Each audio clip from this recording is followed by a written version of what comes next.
Amigas, amigos, ¿cómo están ustedes? Mucho gusto en saludarles en un programa más de nuestra serie de los desayunos dominicales en TV Más y que con muchísimo gusto reproducen varias estaciones del Internet para quienes estamos completamente muy agradecidos y también para Cable Más y para TV Directo en Estados Unidos y pues muchas amistades que tienen la gentileza de sintonizarnos en el Internet y también desde luego en Radio Televisión de Veracruz y en TV Más, desde luego, y muchas gracias a todos ustedes.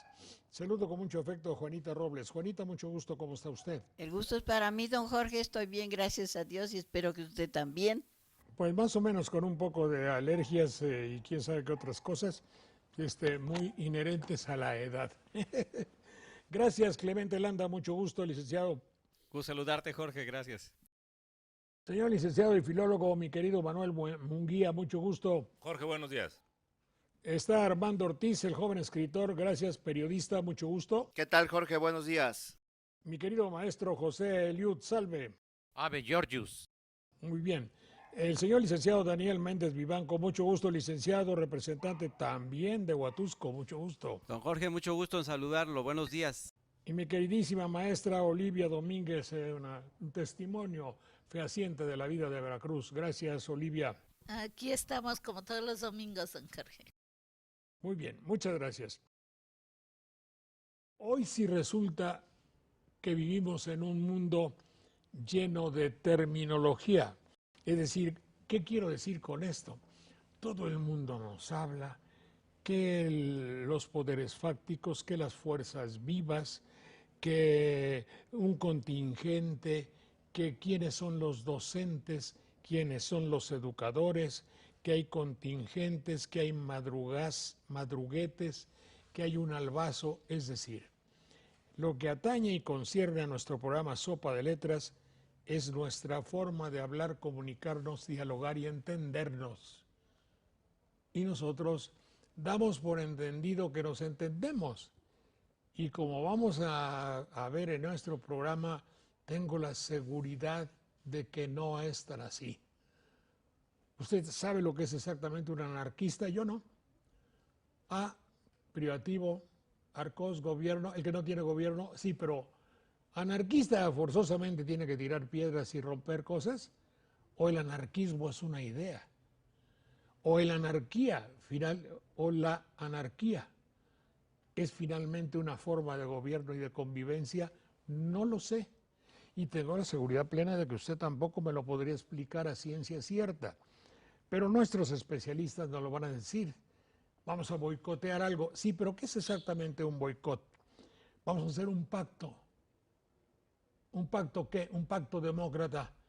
Sí, pero si yo soy del partido A, azul, y tú eres del partido B, rojo. Si vamos a pactar, forzosamente pacto es renuncia, tenemos que renunciar a parte de nuestra ideología para convenir contigo en otra. Entonces mi pregunta es, ¿hay pactos democráticos o un pacto rompe con la democracia? Nomás tómenlo como pregunta. Satanizar, pues eso está satanizado, está boletinado, de eso no se habla. Es lo mismo educar o ser docente. La docencia y la educación es lo mismo. Comencemos pues. Anarquista, Manuel, ¿qué debo entender? Es una doctrina política, filosófica, en la que generalmente grupos opositores a un gobierno proclaman la abolición del Estado, pero más específicamente de la autoridad que consideran que ha causado males a la comunidad en la que opera. Entonces, sus raíces son la A privativa, que se convierte en ese caso en AN, y arge, que es el principio, que es el origen de algo, o es la autoridad, o es el poder. Entonces, la anarquía es aquella condición en la que se suprime un gobierno, pero no es exactamente que no haya orden o que no haya, digamos, una forma de conciliar la vida social, sino que sustituir al gobierno que se considera que no ha cumplido con su deber, que es la preservación de la vida en comunidad. De alguna manera, Jorge, Sebastián Fauré, un filósofo francés, establece la frase del anarquismo que dice: cualquiera que niegue la autoridad y luche contra ella es un anarquista. Lo cual también puede ser un héroe. También Sí. hay anarquistas que han llegado a ser héroes, Jorge. Devienen héroes después. Es un término, don Jorge, que cobra especial importancia si recordamos en aquella época de la revolución socialista en Rusia, cuando se está combatiendo al régimen monárquico de los zares. El movimiento anarquista estaba fuertemente encabezado por León Trotsky, y ese anarquismo también hay que considerar que, aunque muchos lo catalogan como desorden o que no conduce a nada, el planteamiento anarquista sostiene que hay que llevar a cabo una especie como de destrucción de todo lo que ya no conviene continuarlo o seguirlo, para partir desde cero hacia un principio de organización prístino, o sea, puro. Sí, don Así, Jorge. perdón Sí, un adelante. segundo. ¿Puede ser considerado Miguel Hidalgo y Costilla como un anarquista, sí o no? En su primera actitud, sí, porque se manifiesta en contra de una autoridad que él consideraba que no estaba cumpliendo con su deber. Entonces, es contra la autoridad, es contra el gobierno, es contra las disposiciones que han mantenido una condición desfavorable para una parte de la sociedad y en favor de esa se coloca, entonces es en un punto anarquista. También se les consideraba anarquistas, no olvidemos, a los hermanos Flores Magón. En el periodo que antecede a la Revolución Mexicana, todo ese movimiento que ellos encabezaron con otros seguidores eran considerados anarquistas. Una proclama inicial. Espérate, una consulta. Ajá. Una consulta que no causa honorarios, Olivia Domínguez. ¿Qué hicieron los hermanos Flores Magón? Bueno, eran periodistas y tenían un periódico que era Regeneración, y en ellos plasmaron el pensamiento anarquista. Fue de los precursores. En realidad el pensamiento anarquista antecede a la filosofía comunista, socialista, y entonces ellos, en efecto, lo que están proclamando es la lucha contra la autoridad, y se caracteriza porque tiene dos estrategias de lucha. Y esa es, a esa estrategia le llaman la acción directa. Por eso es que viene la violencia, que se traduce posteriormente en boicot, en sabotaje, etcétera. Entonces ellos promueven esta lucha contra el Estado, y por supuesto están promoviendo estas actitudes que en ese momento pues consideran los que no están de acuerdo con ellos que se va a llevar a un estado de anarquía. Durante mucho tiempo en México supimos que el Partido Acción Nacional era un partido de oposición. En consecuencia, estaba contra un gobierno establecido que era el gobierno del priismo.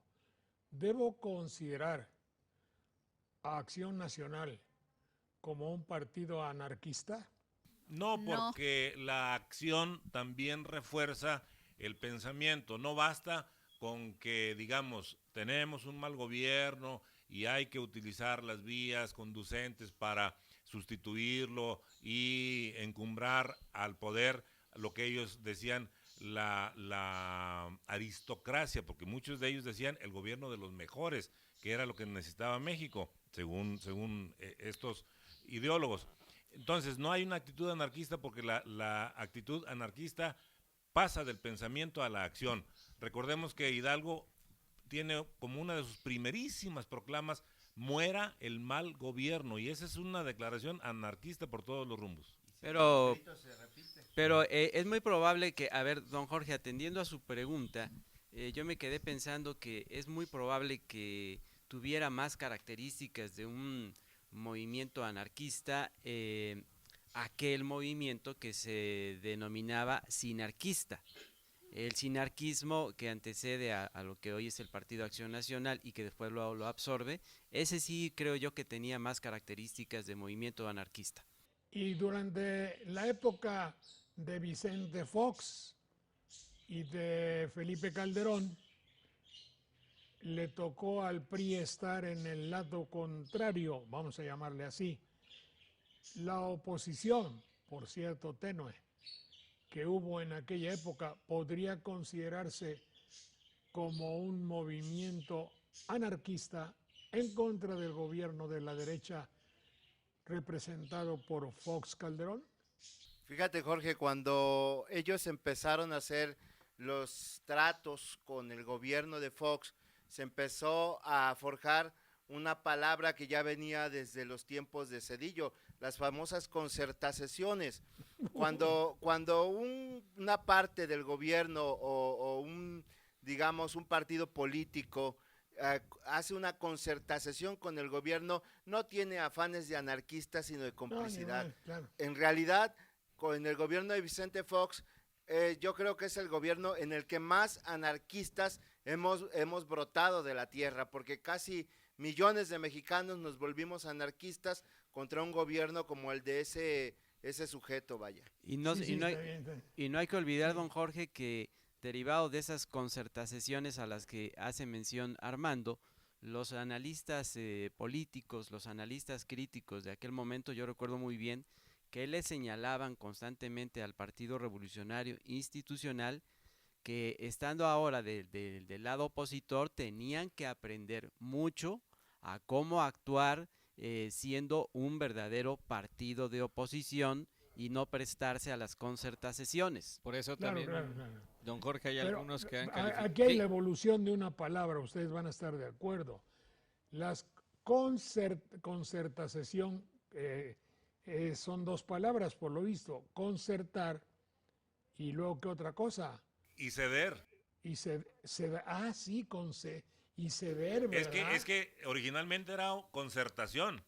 Es decir, Sí. el concierto es un acuerdo de voluntades. Pero aquí, aparte del acuerdo de voluntades o la imposición de una, no sabemos, tenía un agregado: ceder algo al negociante, al concertador, y por eso es que se acuñó el término. Hicieron una concertación, le agregaron lo de ceder.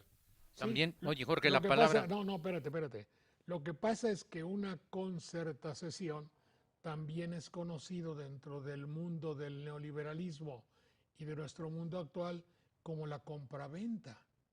Yo concierto contigo el precio de mi pluma. Sí. Te lo doy y tú me pagas por ella. Concertamos y yo te la cedo y tú me pagas. Una concertación estricto sensu, así creo que debo decir, Sí, estricto sensu, Pero- o stricto senso. Pero yo creo que hay un Espérate, ¿cómo Ajá. debo decir? Con la U, Es- stricto es- sensu. Stricto senso, bueno, stricto senso, una concertación es una compraventa y luego pasamos a un pacto. Todo eso tiene significados que uno piensa que entiende perfectamente y no están así. Adelante. La distinción, Jorge, que iba yo a hacer de autoridad con ser autoritativo, ahí radica bastante de esta confusión. Una cosa es tener la autoridad y otra cosa es ser autoritativo, que a eso no tengo yo obligación ninguna de obedecer. Pero le estás dando en la torre al asunto de la compraventa, Jorge, porque la compraventa no es un asunto más que de comercio. O sea, yo tengo un producto y llegamos a un acuerdo con el precio y cada quien queda bien.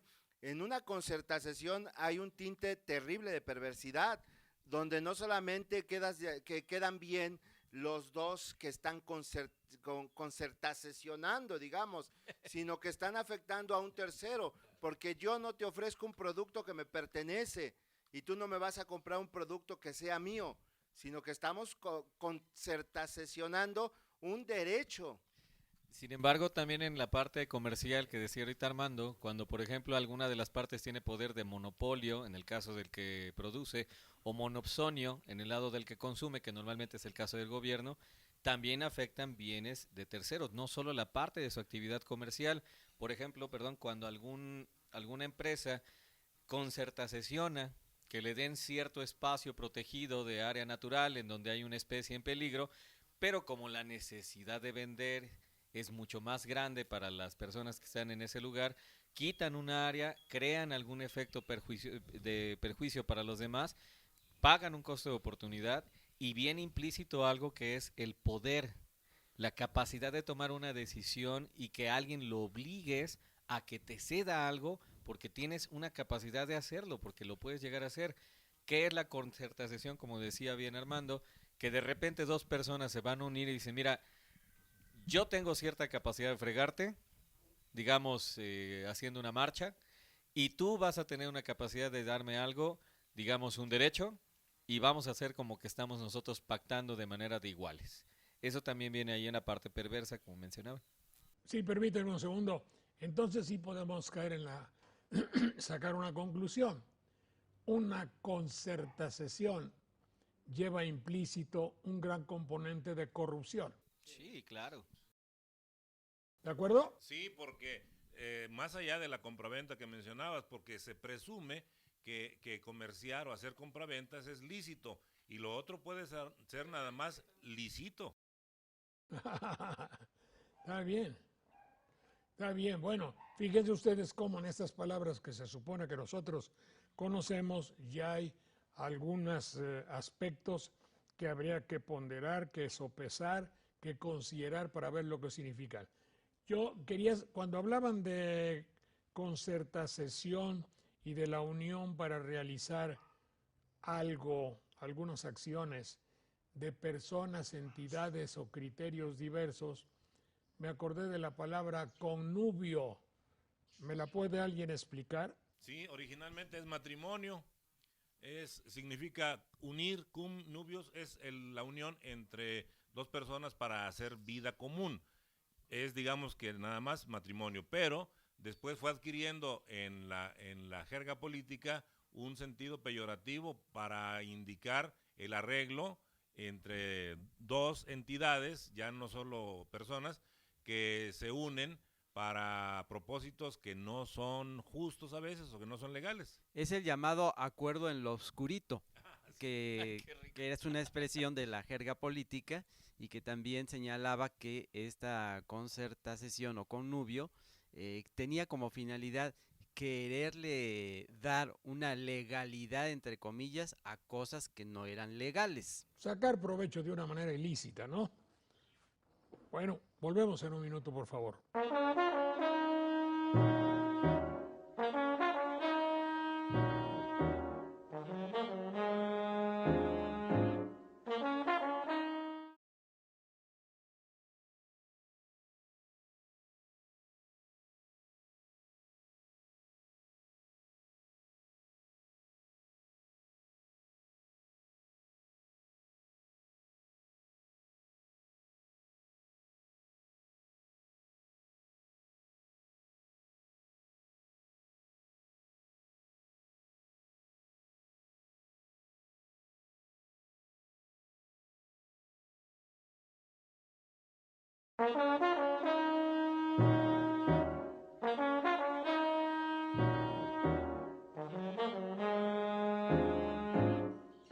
En esta pequeña tarea que nos imponemos hoy, es la de investigar términos o palabras o ideas que todo el mundo cree que las conoce, las traduce, las puede evaluar y saber.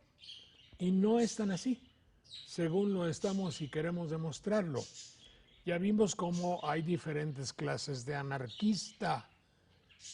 Ya vimos cómo hay diferentes clases y de conceptos que puede ser pacto, unión, concertación, connubio, unión para el delito y corrupción.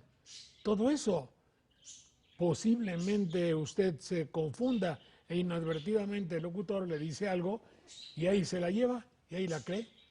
Por ejemplo, es lo mismo una voluntad, una persona, un elemento que sirve para la docencia, un ser humano, que sea un docente, y es lo mismo un educador, educación y docencia.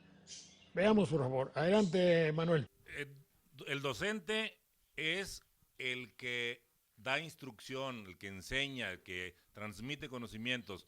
Esto viene de docere, que quiere decir enseñar simple y sencillamente. Y está relacionado también con conducir, con dócil, etcétera. Duco, ducis, ducere. Y el que es docto en una materia también es reconocido así como un especialista, como un docente de su materia. Pero para educar a alguien, ese docente necesitaría vivir permanentemente con la otra persona. No puede educarlo, solo lo instruye, le enseña los conocimientos, digamos, elementales para ciertos propósitos. Acreditar, por ejemplo, un grado escolar, el siguiente, el otro, o un grado universitario. Pero educar, en realidad nos educamos merced a la acción de muchos elementos del entorno, porque educar es formar integralmente en los ámbitos biológico, psicológico y social al ser humano, por lo menos así en esos tres aspectos. El ámbito biopsíquico social, si no hay esa integración de las tres partes básicas de la personalidad, no se está realizando un fenómeno educativo. Puede estarse realizando un fenómeno de instrucción, de docencia, de enseñanza, pero se queda limitado. Por lo tanto, cuando decimos vamos a hacer una reforma educativa y el corazón, como dice uno de los voceros de una de las televisoras, de esa reforma es la posibilidad de evaluar a los docentes, nos quedamos apenas en una partecita de lo que puede ser una verdadera reforma educativa. ¿Por qué no decimos qué está transmitiendo la televisión, por ejemplo? ¿Qué estamos escuchando en la radio? ¿Qué es lo que nos dicen los mensajes oficiales? Porque cuando vemos la utilización de la leyenda del águila y la serpiente puesta en los primeros días de septiembre para referirse a los méritos que puede tener ser titular de un poder del Estado, entonces decimos, sí nos hace falta una reforma educativa. Es decir, que la educación de un pueblo la da efectivamente un maestro en la escuela, no el único, evidentemente. Ayer, por ejemplo, antier, bueno, en días pasados, estas frases, le voy a poner después de la frase sic, que quiere decir así. Es latín, ¿verdad? Sí. Sic. Así como lo digo, así lo dijo. Resulta que se desbocaron una manada de caballos aquí en la capital. Y empezaron una carrera en estampida por las calles, causando daños menores. Un funcionario dijo la siguiente frase que define mucho de la manera de ser del ente gubernamental. Luego me dicen qué quiero decir, de la manera de ser, de la manera de pensar, que resulta, desde mi particular punto de vista, alarmante. Pero puede ser que me equivoque, ustedes me corregirán. El susodicho funcionario dijo, se huyó la manada de caballos y, como es natural, siguieron a su líder, de la misma manera que nosotros seguimos a nuestro líder, que se llama Miguel Mancera. Yo no lo quería escuchar y pregunté, oye, lo que dijo ese señor, ¿lo oíste? Sí, lo oí. Entonces ya corroboré porque no pensaba que se podía equiparar la conducta de una manada de caballos a la ciudadanía del Distrito Federal. Por eso le pongo SIC, así como lo digo yo, lo dijo él. Viene a cuento porque entonces para él los habitantes del DF somos una manada de caballos no pensantes.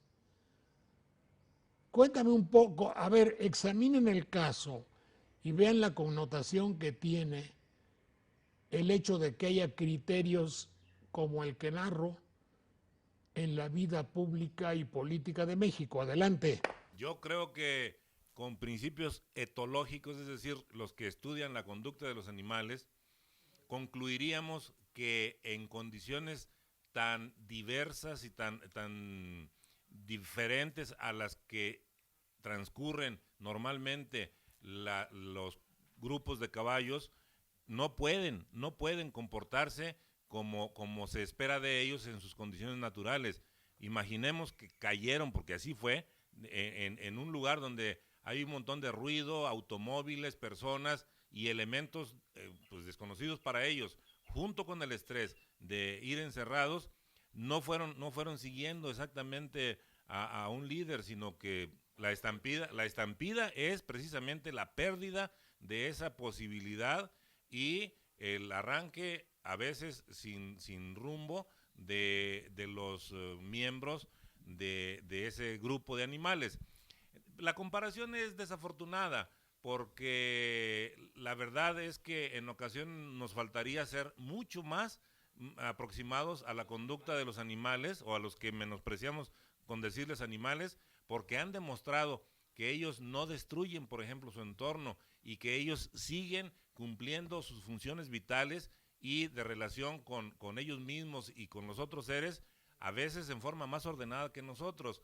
Pero es un afán de ensalzar al personaje que se considera elogiable por un centralismo que seguimos padeciendo y por un presidencialismo, en este caso traducido al ámbito de la Ciudad de México, concentrado en el jefe del Ejecutivo. No se les debe olvidar que, por lo menos teóricamente y en términos jurídicos, el poder en México está constituido por tres entidades: el legislativo, el ejecutivo y el judicial, pero siguen rindiendo pleitesía a uno nada más, como un error. No te quiero quitar mérito, ahora, Jorge. Dime. No te quiero quitar mérito en esto que te acabas de dar cuenta, pero hace milenios que los hombres se dieron cuenta de que las conductas de los animales se pueden trasladar a las conductas de los hombres y viceversa. Por eso existe la fábula, y la fábula tiene más de 5,000 años de que existe, en donde los hombres se dieron cuenta que la zorra es astuta, que el burro es sumiso, por decir así, trabajador, pesado, y fueron trasladando esas, digamos, virtudes, esas capacidades al mismo hombre, y de ahí surgió la fábula, que son los primeros cuentos que conocemos. No, y el trasladar o tratar de darle algunas características humanas que todos percibimos a ciertos animales, además de en las fábulas, pues lo hacen muchas personas en la literatura de manera general, y especialmente cuando se hace una crítica al gobierno. Por ejemplo, hay una obra que se llama Rebelión en la Granja, en la cual te habla de cómo los animales toman el poder, los cerdos llegan, los canes tienen una parte muy importante para el control de las masas, los borregos son los que siempre están apoyando a los cerdos, y ahí precisamente lo que se da es una fábula, una visión en la que se critica. Coincido contigo, Jorge, en lo que mencionas, que este personaje, al tratar de hacer un símil de una manera en la cual se habla de un caballo desbocado que sigue a alguien que le da destino, creo que lo que se ve mal no es tanto la fábula o el hecho como lo trató de decir, sino el personaje, que se nota que lo hace con esa visión que decía Manuel, de darle una reverencia, una caravana a alguien que ni la pide ni la merece ni la necesita, pero que es una cultura de tratar de alabar a alguien para ver qué se le cae de su mesa y vivir con esas migajas. Pero también, don Jorge, se parte de esa descripción que usted nos compartía, se parte de una acción perversa, hay una acción perversa. Recordé a Daniel Cosío Villegas cuando hacía mención ya en sus obras de que esa concentración de poder en un líder, en una persona, lleva la acción perversa de considerar que esa manada, ese grueso, en este caso de la población a la que se va a controlar, a la que se le va a ejercer ese liderazgo desde la concentración de poder, se lleva a cabo, se hace porque la masa no piensa, porque la masa no tiene conciencia social, y eso es la parte grave y preocupante. Sí, bien, bien. Lo que había que advertir con un espíritu un poco de compendio es el hecho de que estamos ante un caso que es un caso vergonzoso para el hombre político mexicano. Esa abyecta lambisconería, para llamarlo de una manera propia, hace que se desprecie al pueblo tratándolo como un animal. Es decir, los caballos siguen a su líder, obviamente obedeciendo a un instinto de la naturaleza. De la misma manera que nosotros seguimos a nuestro líder. Es decir, esa lambisconería que obviamente un equino no tiene, y ahí se ve la superación de un caballo ante un abyecto lambiscón, como puede ser alguien que equipara a su líder como si una procesión de zombies no pensantes estuviese siguiendo al líder de una ciudad, cosa que también riñe con el espíritu democrático que dicen seguir y tener, porque está poniendo a la masa de capitalinos, todos los millones que seamos, o de los que vivimos aquí, en calidad de no pensantes. Bueno, ¿cómo puedo pensar que esa calidad de hombres puede emprender reformas, puede ver auténtica y verdaderamente por un futuro democrático que tenga un concepto de los valores necesarios para ser una patria y una nación? Es pregunta. Acabas de describir, Jorge, la sesión del domingo, del domingo 1 de septiembre, cuando se aprobó una de las leyes secundarias de esta reforma docente, de la reforma educativa.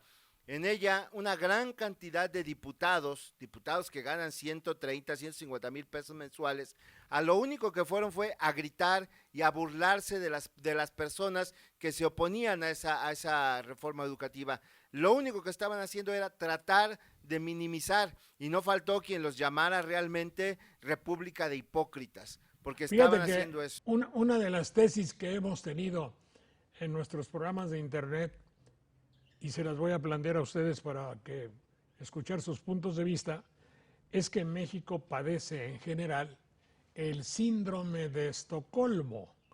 Y eso ya lo dicen algunos compañeros míos como Jalife, como otros cuates que son muy letrados en la opinión pública, muy reconocidos intelectuales, y que también lo dicen como idea. En ese síndrome de Estocolmo significa que una muchacha secuestrada se enamoró, se convirtió en alguien que amaba a sus secuestradores y a quienes le habían privado de su libertad. Y yo digo que el país entero, el nuestro, padece el síndrome de Estocolmo. Tanto es así como con el oído bien atento en todos los discursos, en todos los informes de gobierno. Yo lo recuerdo cuando el gobernante dice, cuando el de Tlatelolco, ¿cómo se llamaba? Díaz Ordaz, asumo la responsabilidad de haber utilizado la ley para salvar, era un aplauso terrible. Entre más un gobernante en toda la época priista y pospriista también, cada vez que un gobernante hablaba de utilizar la fuerza, el público de ahí intensificaba el clamor y el aplauso. Por eso confirma que México, es decir, y no como si alguien dijera, como si mi papá dijera, y no se te olvide que si te portas mal, tengo todo el derecho de darte de nalgadas. Jorge, fíjate que no solo los poderes jurídicamente instalados o legalmente instalados, vamos a conceder el beneficio de la duda, sino que otros poderes fácticos, tú mencionaste la posibilidad de que hablemos también de eso enseguida, están seguros de que opera en una gran cantidad de este pueblo el síndrome tal, porque hace unos días un representante de la industria refresquera dijo, y no se les vaya a ocurrir a los legisladores establecer impuestos a los refrescos, porque estos son parte de la dieta básica de los mexicanos. Hijo de su madre. Él está seguro de que tiene atrapado un mercado, un grupo de consumidores, y por lo tanto la víctima está apegada a su victimario. Además, don Jorge, esos poderes fácticos, pues ahora sí que yo quiero externarlo, demuestran una total ignorancia, como por ejemplo cuando mencionaba Armando de los que participaron o han estado participando en la mal llamada reforma educativa, porque aquí me enlazaría con la pregunta inicial que usted hacía de la diferencia entre docente y educador. Recuerdo muy bien que Francisco Arroyo decía que el educador es el que tiene esa visión integral de instruir y de educar o formar, a lo que también mencionaba Manuel Munguía. Pero en este afán reduccionista de quienes han participado en las llamadas reformas, como es el caso de la reforma educativa, se llega a tal extremo su visión simplista de que están considerando a los maestros ya no con esa categoría, ya no con esa función y naturaleza de educar, de formar y de instruir, sino que ahora les quieren llamar, porque insisten hasta el cansancio, facilitadores. Jorge, nada más lo de Estocolmo que tú mencionabas. No, sí, adelante. Perdóname un segundito. No he escuchado que le quieran llamar a los maestros facilitadores. Dime que no es cierto. Lo están utilizando ya desde hace un tiempo en que se ha venido contemplando todo este asunto de la reforma educativa. No se está ya mencionando el de docente, mucho menos el de educador. Se está diciendo facilitador. Hay que decirles dificultadores, es decir, a los de la tele. Es una terminología de pymes, de negocio, de la misma manera que nuestra hojita, donde se enseña a los niños a contar con bolsas de supermercado, se convierte en una realidad. Es decir, hay un proyecto mercantilizador en las cosas más nobles y grandes de un pueblo, como pueden ser su educación, su formación y sus valores. Volvemos en un minuto, por favor.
Bien, señoras y señores, pues estamos desmenuzando un poco toda esa serie de términos, toda la terminología que hay en el mundo de la información para que sepamos lo que hace nuestro gobierno.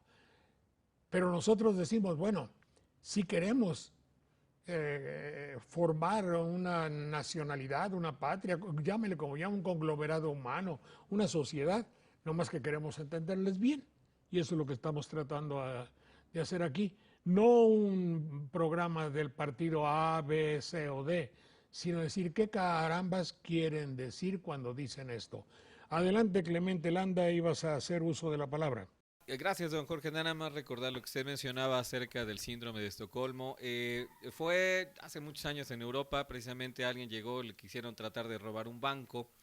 Llegó la policía, al parecer mantuvieron como rehenes durante no sé qué tiempo, me parece que todo un día completo, salieron al otro día.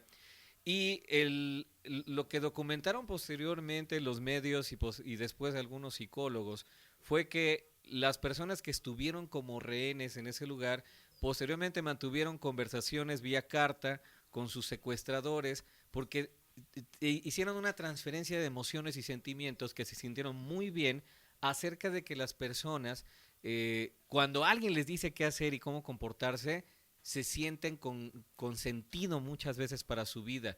Aquí en México en ocasiones les llamaban la muerte del caudillo, cuando se iba la persona que tenía el poder. En muchas ocasiones tuvimos grupos en los cuales, por ejemplo, la CTM, ¿no? Cuando falleció Fidel Velázquez, que fue el gran último caudillo de la clase popular. Hay una película donde sale Gonzalo Vega que se llama Ante el cadáver de un líder. El líder de un sindicato, el líder charro, fallece en un motel de carretera teniendo relaciones con su secretaria y todos los demás miembros del sindicato llegan a pelearse el poder en el hotel. Se anuncia la transmisión del poder en el hotel, llega la esposa, llegan las otras, llegan las criadas. Es un reclamo de todo el pueblo por tener quien les diga qué hacer. Y como usted bien menciona, hoy parece que el pueblo de México necesita que alguien nos diga que estamos subordinados ante su voluntad para que le transmitamos ese amor y decir, requiero de alguien. Hay sociedades de primer mundo, como por ejemplo Inglaterra, que siguen manteniendo a sus monarquías, que siguen siendo personas que ganan, no lo que gana un diputado, 1000 veces más, 100,000 veces más. La reina de Inglaterra era la mujer más rica del mundo hasta que llegó la que escribió Harry Potter, ¿no? J.K. Rowling. Pero era la mujer más rica de ese país, subordinado por todos los demás, mantenida por los demás. En Estados Unidos se menciona mucho que la clase, la aristocracia o la gente que está viendo esa monarquía es la gente que está detrás de los medios. En Estados Unidos no solo buscan la riqueza, buscan la fama, buscan el reflector. Lo decía Andy Warhol, todos tendremos nuestros 15 minutos de fama. Y es que hay razón, Jorge, para preocuparnos, al menos en este programa, por lo que está pasando en el país y estos conceptos de reforma educativa, reforma energética, porque los diputados o los que promueven este tipo de reformas están utilizando el lenguaje, que es lo que a nosotros nos interesa. Te pongo un ejemplo. Mi hermana, por ejemplo, era directora de una escuela. Ante esta reforma educativa, ella ya no va a ser directora de escuela, va a ser responsable de plantel. Fíjate cómo están utilizando el lenguaje. En este caso, la degradan, y para que ella pueda otra vez ser directora, tendrá que evaluarse, ser directora, y una vez que llegue a ser directora, no va a ser definitivo. Ellos ya utilizan un otro término. Su temporalidad ya no va a ser de plazo definitivo, sino de tiempo indeterminado.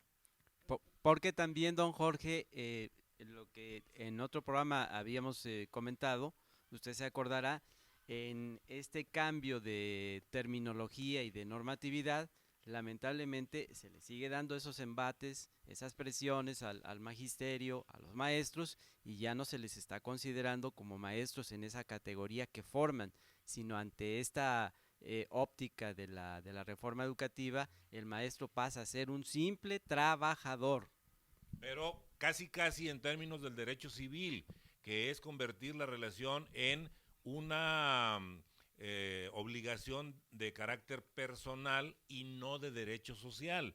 Ahora, cuando dicen responsable de plantel, casi lo están llevando a los términos de una posición de enjuiciado, porque el responsable es aquel que tiene que responder por alguna conducta, y esto se establece previamente, ya no es director, porque director quiere decir el que puede conducir y encauzar, y en cambio responsable es el que puede asumir las consecuencias jurídicas de lo que ahí no se haga bien, es decir, que tiene sus bemoles, pero por todos lados. Caray, entonces hay mucho de utilización de una terminología, y voy a decir conveniente de la terminología, de los términos, pero conveniente para quién. Mejor decir convenenciera. Pues sí, pero... Utilización convenenciera. Sí, pero entonces la tirada es otra. Sí, porque sí conviene a un grupo, digamos, para sus propósitos. Entonces, es conveniente, pero con una tirada distinta, como dices tú. Jorge, Sí, ¿cuál será la idea? mira, en última instancia yo pienso esto que el dicho por ahí que es ya pretérito, que decía que la educación empieza en la cuna y acaba en la tumba. No es solamente para determinados pedagogos, ¿verdad? Que así era el antiguo nombre de los educadores, ¿verdad? Miren, si el dinero de la propaganda simplemente para las elecciones se usara para educar, otra cosa sería. Acabaría incluso con las adicciones nocivas, pero vamos a ver en qué sentido, en todos los sentidos. Llega en el aeropuerto y hay un enorme letrero que dice: ciudadano, supérate. Va uno más adelante, ¿verdad? Y joven, mira, esto, si sigues así, va a parar en esto otro. Luego, en la televisión lo mismo, en los medios masivos de incomunicación, que ahora sí simplemente se han reducido a esto, ¿verdad? Entonces, ahí la educación, que eso no es educar, eso sería maestrar, o como también le llaman ellos. No, nada más sobre un pequeño núcleo atacar todas las baterías. No, eso no es una reforma educativa. Usted ha señalado, don Jorge, algo que me parece sumamente importante. Usted ha dicho hace un momento que hay un cambio en la terminología. Esa terminología obedece a criterios empresariales. Se está mencionando que en esa relación laboral que estaría contemplándose de la reforma educativa, va pero a pasos acelerados para que se lleven y se manejen contratos, ya no la basificación, ya no la antigüedad, sino los contratos, una relación de patrón con trabajador en el que el patrón podrá en un momento determinado decidir si el trabajador de la educación continúa en eso o no. A ese grado se está llegando. Es una lástima, Jorge, me acaba de tocar ver una película con uno de mis hijos, cómo estaban mostrando un país en el cual el niño en primaria estaban teniendo y tomando temas de trigonometría, de álgebra en cuarto de primaria. Y se nota precisamente el nivel de educación que busca y el nivel de compromiso de sus profesores. Yo estoy de acuerdo en que se evalúe. Yo estoy de acuerdo en que se tiene que mejorar el sistema educativo en este país. Yo soy profesor de formación, de gusto, de trabajo. La mayoría de los que estamos aquí estamos de acuerdo en que se tiene que mejorar. Pero este debate no es un debate educativo, es un debate laboral. Tenemos que llamar las cosas por su nombre. Si fuera educativo, tendríamos que empezar a ver los contenidos. Tendríamos que empezar a analizar también a las autoridades que dictaminan las políticas educativas de este país. Tendríamos que hacer un análisis, lo que tú has mencionado, el libro de texto.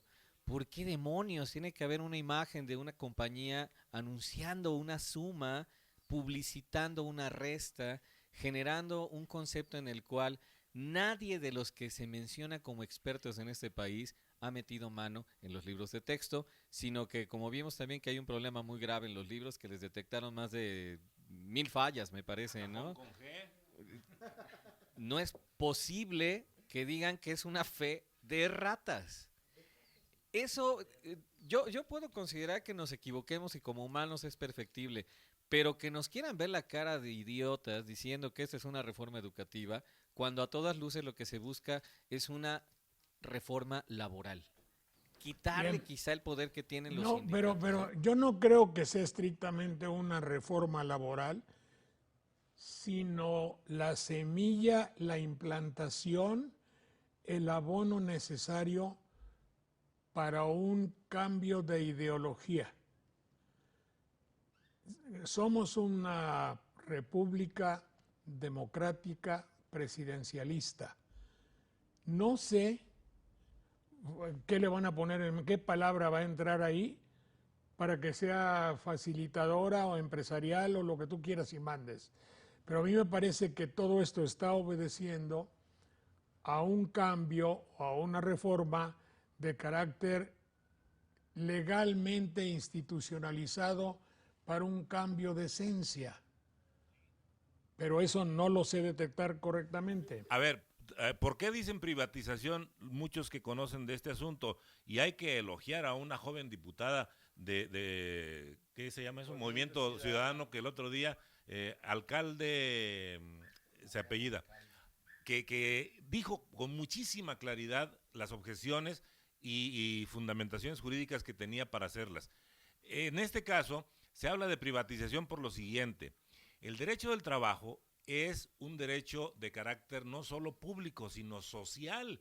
La Constitución mexicana del 17 llevó más lejos todavía el asunto de la relación de los trabajadores con sus patrones, no solo al ámbito del derecho público, sino al ámbito del derecho social. Y eso lo enseñaban muy bien el maestro Trueba y todos los demás laboralistas que había en la Universidad Nacional y en otras universidades del país.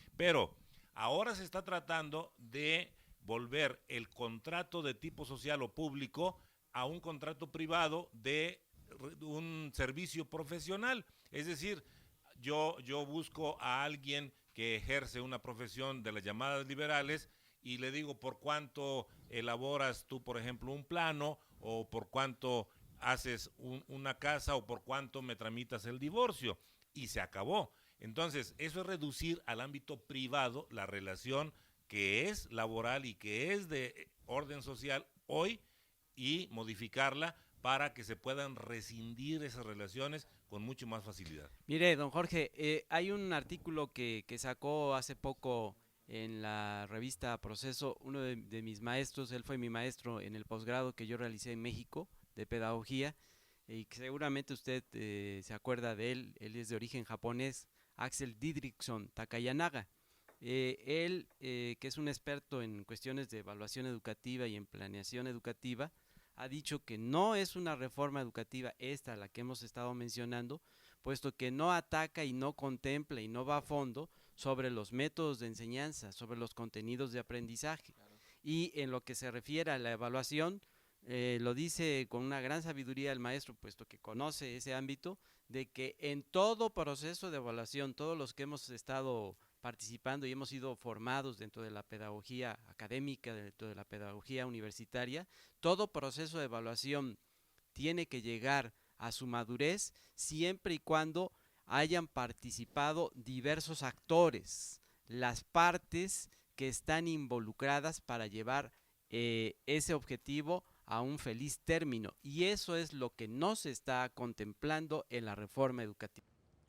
Bien, ¿no será más que algo que, por ejemplo, nosotros observamos ustedes desde hace menos, yo desde hace más de 50, 60 años, y es que siempre que se habla de una escuela en los medios de comunicación masiva electrónica, siempre está dentro del ámbito del humor, es decir, del chacoteo, es decir, del pitorreo. Ustedes saben cuántas veces el niño mexicano, el niño que hoy está en la Cámara y que tiene 22 años, o senador o diputado, porque hay unos de una esplendorosa juventud, neaniscos, que creo que eso quiere decir joven, jóvenes intonsos. Intonso no es agresivo ni... ¿Qué quiere decir intonso? Que todavía no ha sido tonsurado, todavía no se le ha rasurado. No tiene necesidad de rasurarse el bigote porque todavía no le sale. Bueno, esos jóvenes tienen 20 años de ver escuelitas en chacoteo. nosotros 50 o 60. Pero todo el tiempo que una escuela en los medios de comunicación ha sido un motivo de chacoteo, de burla, de escarnio y de menosprecio. La maestra loca, el maestro gordo, interesados, perezosos, los niños chacoteadores, las niñas en erotismo total, en minifalda, los niños panzones y gordos, los viejos disfrazados de niños. Total, un desmadre total. Eso es mensaje, eso es educación, eso es implantación de valores. Escuela igual a pitorreo. Es un punto de vista, no sé si me equivoco, adelante. Exactamente, incluso algunos maestros y pedagogos comenzaron hace mucho tiempo a hacer una revista bastante bien lograda que se llamaba Cero en Conducta y que trataba temas pedagógicos con una claridad que está haciendo falta en estos momentos en el occidente del país. Y después inventaron un programa y copiaron exactamente el nombre y le pusieron Cero en Conducta para desprestigiar incluso aquello que era un trabajo muy serio, porque la idea de los pedagogos que le pusieron Cero en Conducta a la revista era que muchas veces el niño que aprende bien, que sabe de las lecciones, es inquieto, es juguetón y es mal visto por los maestros, ¿eh? Muchas veces los profesores han caído en el error de calificar mejor al sumiso. ¿Por qué? Porque esta sociedad quiere enseñar eso, quiere enseñar la sumisión. Y ese juego perverso de ridiculizar no solo a la escuela, sino al confesionario y al ámbito familiar y a todas esas instituciones que mal que bien fueron un sustento de una sociedad como la mexicana. Entonces lleva ese propósito y sin embargo el lector de noticias dice, ¿por qué se oponen a la evaluación? A mí me evalúan todos los días, sí, pero no te están evaluando, te están contraevaluando, porque están demostrando o tratando de comprobar qué tanto lograste enajenar y minimizar el pensamiento de los que te oyen y te ven. ¿Y por qué siempre estar copiando de cuestiones extranjeras? Por ejemplo, en el asunto de la educación por competencias, que una vez más ahí está ese lenguaje empresarial y que tanto reiteran las autoridades educativas desde esa visión unilateral, que ya chocan con eso de la educación en competencias. Yo entré en una discusión hace poco tiempo en un curso con una maestra que impartía ese lenguaje de la educación por competencias y la encaré directamente delante de todos los compañeros y le dije, ¿por qué tiene que estar usted hablando todo el tiempo de Finlandia? Y nos maneja el ejemplo de Finlandia. Y me decía, es que no se sabe nada aquí de las teorías pedagógicas en México. Y recuerdo que le mencioné, ahora que están mencionando revistas con aportaciones pedagógicas que se han hecho en nuestro país, pues nuestra máxima casa de estudios, la Universidad Veracruzana, ha tenido ya desde hace tiempo la colección pedagógica universitaria. Y esa colección pedagógica universitaria ha dado, mediante resultados de investigación científica, de investigación educativa, análisis y alternativas de solución a cómo podemos mejorar el ámbito de la enseñanza y el ámbito del aprendizaje. ¿Por qué siempre tenemos que estar copiando o querer copiar cosas que no están en el ámbito y en la esencia de nuestro pueblo de México? Solo Gracias. que el Volvemos en pitorreo un ese no minuto. se lo copiamos. Un minuto, por favor.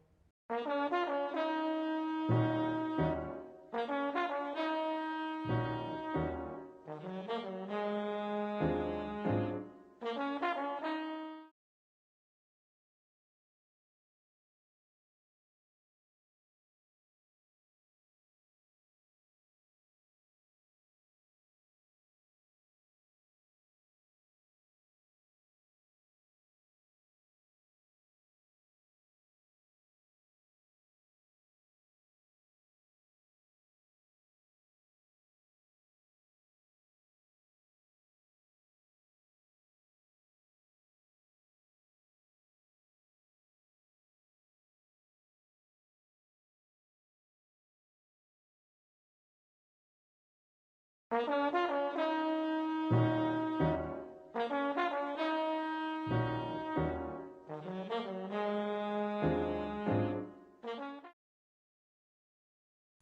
Robles, si es usted tan amable, tiene la bondad de decirme qué palabras por ahí, a ver si sabemos algunas que provengan del ámbito de la educación, y yo me acuerdo de muchas.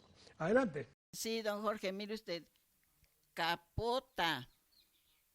Capota es una cubierta plegadiza de algunos coches, por supuesto de unos coches de esos grandes, no sé si a usted le tocó Claro que me lucirse tocó. en ellos, Sí, en uno de esos, y por lo La mismo capota. eran conocidos como convertibles o descapotables.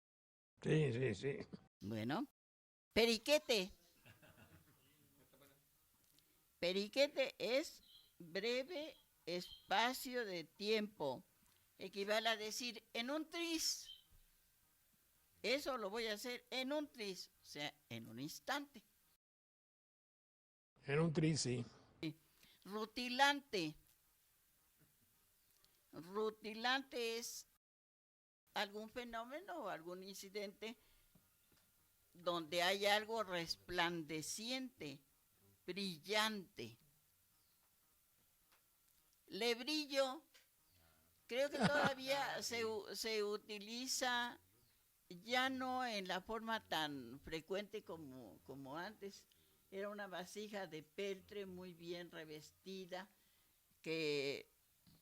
donde se depositaba generalmente agua para lavarse las manos o incluso la cara, o los señores creo que también ¿cómo es? Se rasuraban, sí, se rasuraban y se ponían más guapos todavía. Perdón, Juanita, lebrillo viene de labios. ¿Lebrillo? No sé. Manuel. ¿Tú, Manuel? No. Eliot, ¿sí?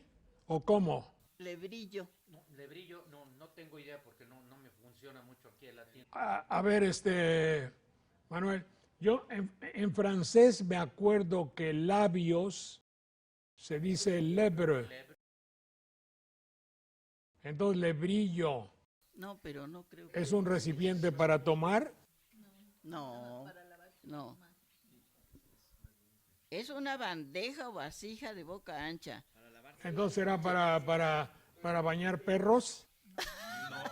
No, los perros con una manguerita, don Jorge. Era para lavarse Lebrel, las manos. para bañar un lebrel. Sirve para contener agua donde se van a lavar las manos. Esto, por eso le insisto, era muy usado antes, cuando no había ahora en las casas más modernas, pues procuran poner llaves o lugares donde hay agua. Bueno, que quede pendiente que dudamos un poco acerca del origen de la palabra lebrillo. Adelante. Cizaña.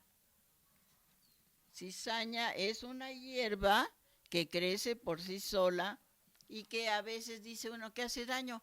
Yo he visto en mis macetas que no causa mayor daño, nada más son poses de algunas personas. Así De algunas personas que quieren sembrar la cizaña, ¿eh? Muy bien, eso sí está bien. Ahora, también se utiliza en forma figurada decir sembrar cizaña, es decir, le cuenta entre dos amigas, se cuenta una a la otra algún chisme a que ni sabes con quién vi a tu esposo. Eso no es ser cizaña, eso es hija. Bueno, es otra cosa, ¿eh? En las parábolas de Jesucristo, pues hay precisamente una de ellas, donde se habla de la función de la cizaña y del trigo también. Sí. Muy bien. Ahora, algunas palabras que tengan que ver con la escuela. Me acuerdo del silabario.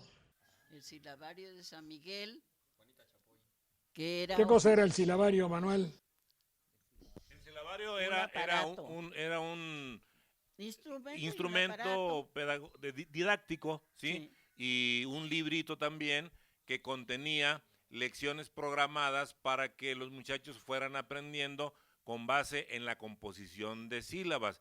Y muchos de los textos que todavía llevamos algunos de nosotros tenían su base remota en ese silabario, porque por ejemplo decía, Luis está malo, su mamá lo mima, le da atole y tamales. Ahí van las sílabas de ma, me, la, le, porque están recordando todavía el método del silabario. Y entonces decía con S, D, y lo representaban con algo gráfico. Era un método, era un aparatito también y un librito, un instrumento didáctico. M-A, ma. M, así, sí. En eso consistió un tanto la falla, en que había que citar el nombre de la letra. Como decía usted, M-A, ma. A mí me tocó todavía usar pizarra. Eleolo, malo. Malo. Pizarra y pizarrín. La pizarra es una piedra, ¿verdad, Manuel? Y posteriormente se hizo de otros materiales. Era la superficie en la que se iba practicando la escritura. Y el pizarrín era un trozo de yeso parecido al gis que después utilizamos, o tiza, para escribir ahí, para marcar ahí. El ábaco. El ábaco es un instrumento que llegó de Asia, está formado por tiras donde van una serie de cuentas, generalmente 10 cuentas, y los niños jugaban mucho con él. Yo pienso que ha sido como otras cosas que se han ido quitando por diferente motivo. El ábaco era cierto que era un juguete, pero las criaturas se entretenían mucho con eso y aprendían a contar. Es que, como ha dicho en otras ocasiones Manuel y Juanita, una de las mejores formas de aprender es de manera lúdica, que es ejerciendo un juego. Y el ábaco, por muy simple que parezca, don Jorge, enseña algo que matemáticamente después es muy complejo. La posición de los números es lo que implica su valor. Entonces, cuando un joven, por ejemplo, que quiere medir, digamos, una memoria de computadora que lo hace en kbytes, y más al rato lo tiene que hacer, por ejemplo, en pares, porque así es como van haciendo las memorias en sistema binario. Si a alguien le enseñaran el sistema binario con un ábaco, sería facilísimo que lo entendiera. Sí. Muy fácil, porque veríamos cuál es la composición que tiene la posición del número con la cantidad de datos que puede tener. El ábaco, como dice Juanita, normalmente lo vamos haciendo de 10 en 10, que es el sistema decimal. Hay ábacos muy antiguos que mencionan no solo el sistema decimal, sino otros sistemas. Por ejemplo, los contadores del primer emperador chino tenían ábacos enormes porque llevaban ahí toda la contabilidad del imperio y era una forma de registro. Entonces, muy simple, como dice Juanita, pero se enseñan métodos muy complejos. Y en el reverso también de los cuadernos, yo recuerdo muy bien en la primaria, venían las tablas aritméticas. Claro, claro. Esas tablas aritméticas nos servían precisamente para memorizarlas y luego poder hacer las operaciones con facilidad. 8 por 8, 64, 9 por 6, 54, 7 por 7, 21, 7 por 7, no, 49. Sí, ya me acuerdo de las tablas. Don Jorge, gracias. Diga usted. Que en mi caso, que tiene ya tanto tiempo de que me jubilé y que fui profesora, lamento muchísimo que se haga, que se señale la memoria como algo que casi es estorbo, que no sirve gran cosa y que los niños memorizan mucho y uno piensa que demasiado. No. La memoria es un poder que la naturaleza nos dio y que debemos aprender a manejarlo. Pero a ver, ahí, eso que está diciendo Juanita, don Jorge, yo sí quisiera llamar la atención de todo nuestro auditorio, porque en ese discurso pedagógico, también entre comillas, al que le llaman educación por competencias, y ahí nos hemos dado grandes trabones en las reuniones que hemos tenido con quienes nos vienen a impartir el curso de educación por competencias, están menospreciando la función de memorización. Tan la menosprecian que a cada momento dicen, no, es que en la escuela, en la enseñanza, el maestro ya tiene que ir haciendo a un lado para trabajar con los alumnos la memorización. Por eso las cosas andan mal. Eso es altamente preocupante. Sí. Bien, señores, muchas gracias. Maestra Olivia Domínguez, si es usted tan gentil, cuéntenos sobre algo de lo mucho que usted sabe sobre Veracruz, ya que es directora del Archivo General del Estado de Veracruz. Adelante, Olivia. Bueno, yo quería tratar hoy la historia de una fábrica artesanal. Como había muchos a finales del siglo XIX y a principios del siglo XX. Y son talleres o fábricas pequeñas en las que se elaboraba el chocolate. En Veracruz estaba, por ejemplo, el Modelo y el Costeño a principios del siglo XX. Pero para el caso de Jalapa, hay una fábrica que es la Locomotora, que ahora solo existen las instalaciones, aunque ya no se fabrican los chocolates. La chocolatera, que se llamaba La Locomotora, fue una de las empresas jalapeñas más antiguas. En el directorio comercial de 1904 de Teodora Dehesa se le menciona como la única chocolatera que ya existía en todo el estado. Es decir, que ella se crea o se funda en 1860 por el comerciante español de Santander, de la provincia de Santander, José de la Flor. Y en sus inicios él la bautiza con el nombre de Chocolate La Flor y se ubicaba en el antiguo Camino Nacional, es decir, lo que hoy sería 20 de noviembre, y la fábrica funcionaba con molinos rústicos movidos por tracción animal. Años después, en 1889, falleció don José de la Flor y le hereda a su hermano Narciso. Narciso se asocia con otro comerciante también ibérico o de la provincia también de Santander, Dionisio de la Mora, y cambian esta razón social por de la Mora y compañía, sucesores.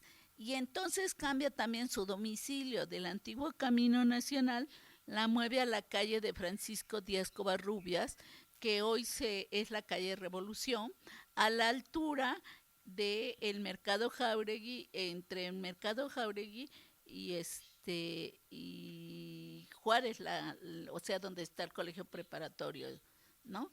Y bueno, ahí se está varios años y en esos años se introducen algunas mejoras, aunque conserva su calidad artesanal.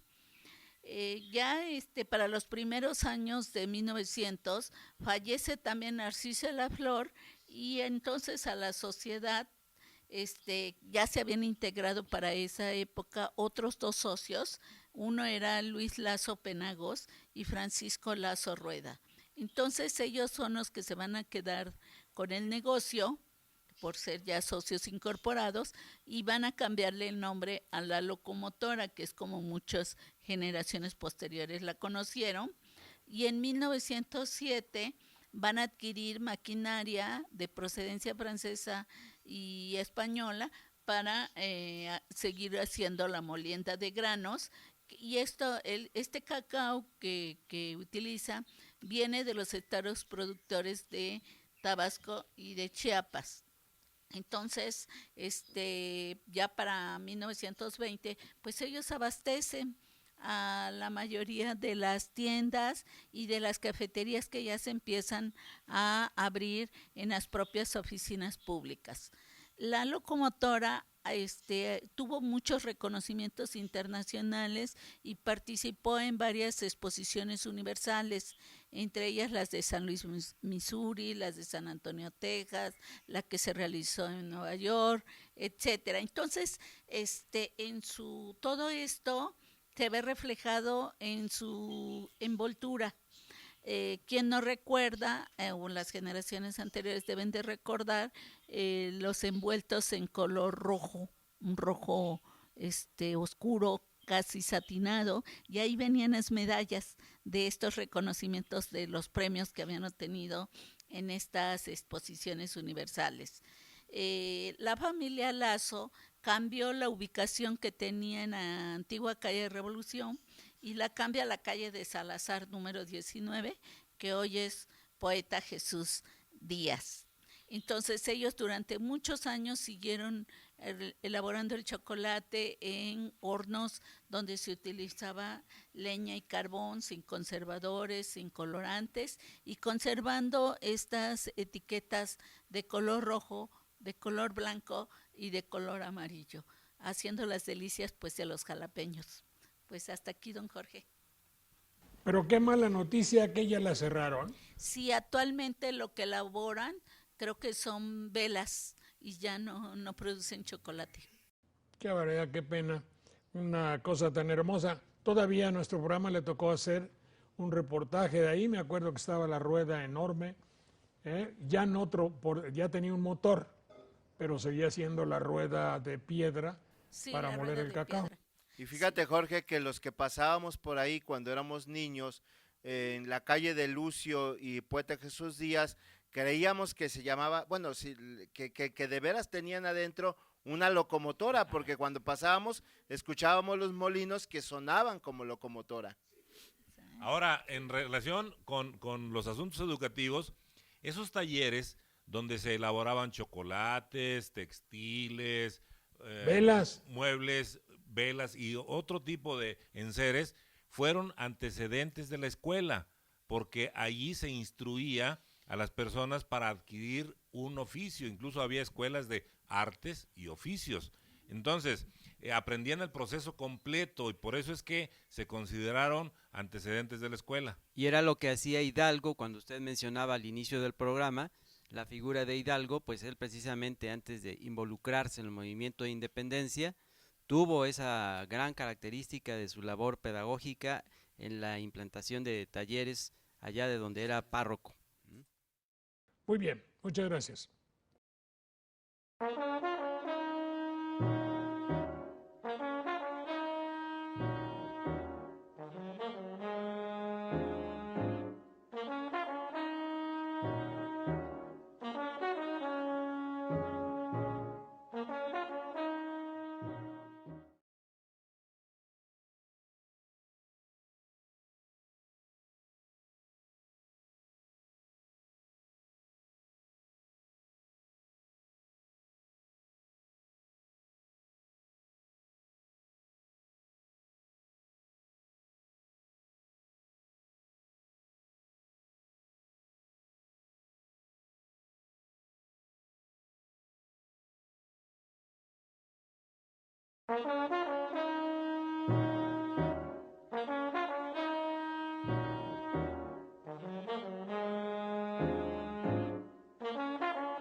Pues voy a tener muchísimo gusto en presentarles a ustedes una página de mi particular recuerdo y afecto, y para eso tendría que hablarles a ustedes, casi tendría que pedir permiso si podemos hablar de fechas, pero sí podemos hacerlo.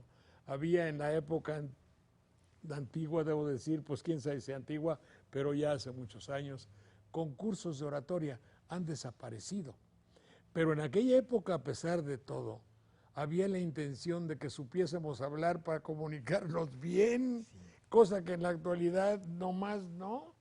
Pero en aquellas épocas los concursos de oratoria del Universal que hacía el licenciado Guillermo Tardif, eran algo que como que enardecía, le daba ánimo a gran parte de la juventud donde estábamos muchos jóvenes de la época, y recuerdo algunos, los hermanos Vázquez Colmenares, Porfirio Muñoz Ledo, y uno de los triunfadores fundamentales, imitado y querido de todos nosotros, el licenciado Raúl Carrancá Rivas. Mi querido Raúl, gracias, Jorge. mucho saludarte. Muchísimas gracias. Él es doctor en Derecho, es summa cum laude, profesor en Derecho summa cum laude, que como lo viste en Sopa de Letras, es con muchos méritos, con elogios y alabanzas, suma, muy grandes.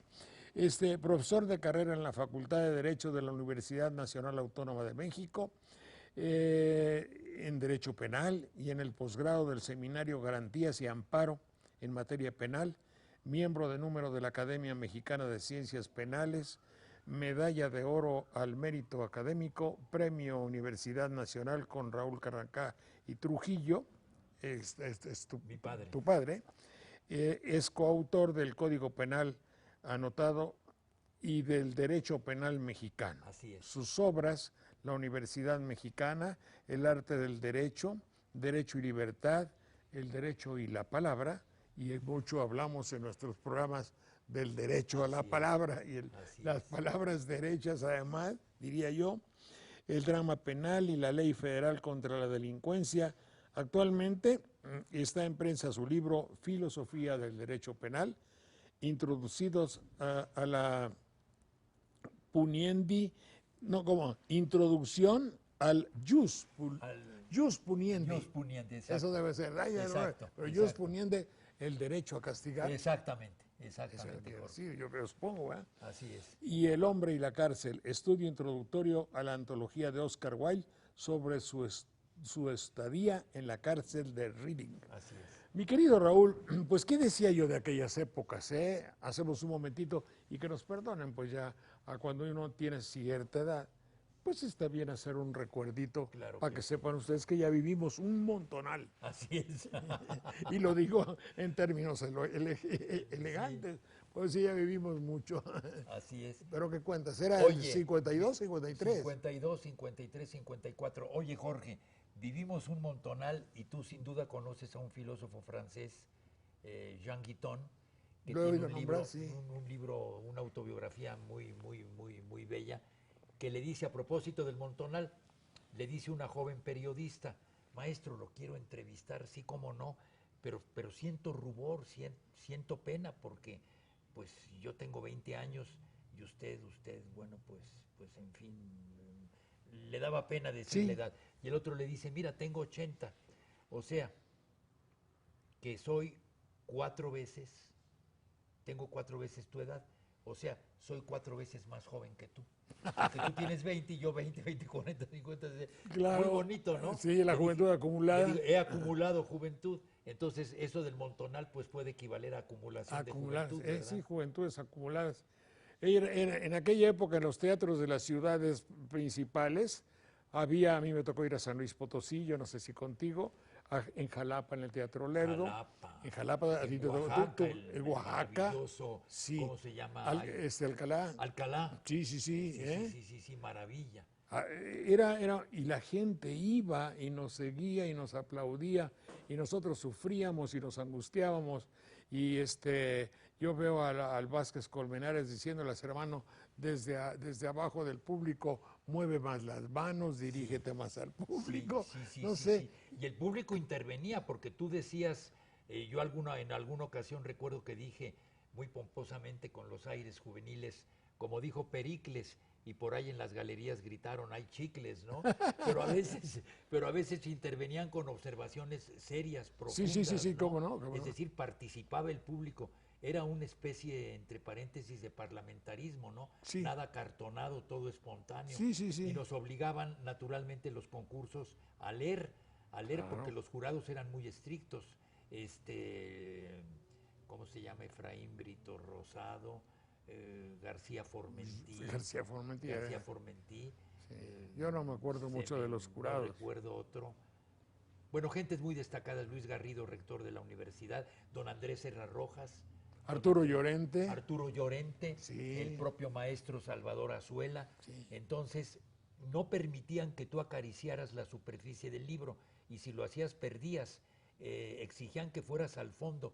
O sea que este compromiso oratorio nos orillaba a leer, Sí. a instruirnos, a tener una preparación sólida, ¿no? Como aquel que dijo, los minutos de mi reloj vital palpitaron lejos de la provincia. Ah, me acuerdo muy bien, sí. Lo dijo él, Sí, para decir que no había que no tuve el privilegio no tuve el privilegio de la nacer en provincia. Jalapa. Sí. O donde haya sido, no me acuerdo dónde. Bueno, pues son recuerdos de aquellas épocas y ahí íbamos todos, ya éramos como un grupo, ¿verdad? Muy como un pelotón de jóvenes. Hugo Cervantes del Hugo Río Cervantes del participó, Río. Sí, participó. cómo no. También participó siendo Un gobernador más joven que que hubo. nosotros, Cervantes de la Aguado. Madrid. Ah, De la Madrid participó. de la Madrid, pero Con en otro. modestia, pero Sí, participó. sí. No, pues él era más bien burócrata, no era orador. Exactamente. Bueno, muy bien. Y fíjate que eso que insinué hace ratito de que nos preocupábamos por comunicarnos, parece ser que ha hecho una cierta crisis o que hay dificultad porque vemos, si volteas para Acapulco, uno de los problemas fundamentales, aparte de otros, es que tienen que comunicarse bien. Si ves en la UNAM aquí enfrente, es que no se pueden comunicar bien los muchachos. Exacto. Si lo ves en los jóvenes de la oposición que les dan un tiempo en la televisión, al oírlos dice, este joven no se está comunicando conmigo. ¿Qué dirías tú sobre una crisis en la comunicación, si es que tú piensas que hay crisis o no? No, sí, totalmente coincido, sí la hay, por desgracia. Y esta crisis se refleja, como dices acertadamente, en la debilidad del lenguaje de los jóvenes, salvo honrosas excepciones, en la falta de conocimiento del sentido de la palabra. Yo pienso que no es posible pensar sin hablar, ni hablar sin pensar, por lo menos desde nuestra perspectiva de oradores que venimos de hace mucho tiempo, como tú lo recuerdas, de aquellos concursos. Entonces, si hoy se expresan tan mal, tan endeblemente, es porque piensan mal, pero también, ¿por qué no se expresan bien? Yo como profesor he visto esto, incluso en el posgrado. ¿Qué vimos en la clase anterior? Y no te lo pueden decir con palabras correctas, adecuadas, atinadas, porque no han pensado, porque no han asimilado. Como que hay una correlación, ¿no? Sí. Entre el pensamiento y la palabra.